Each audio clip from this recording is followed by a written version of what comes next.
بسم الله الرحمن الرحيم دمان waxaan u salaamayaa taageerayaasha beesha Sulaamadow ee caawa halkan isugu timid arrinta halkan isugu keentay dadka wax kale ma aha waa xaflad hore oo ay qabsadeen qolada kulmiye oo ay yiraahdeen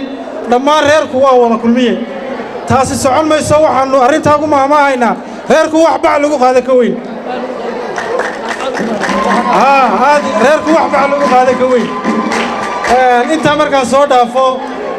laga bilaabo caawa waxa aad iyo aad ay kulmiye ugu dacwoonayeen waxa meesha yaacaya waa dhalinyaro waxaan u sheegaynaa dhalinyaradu waa waxyaabaha codaynaya in codku ka soo baxayo oday iyo caaqil iyo salaadiin waaweyn wax codka aad looga doonaya maaha wax codka laga doonaya waa dhalinyaro xisbiga wadanina waxa uu aadka sabab sameeyey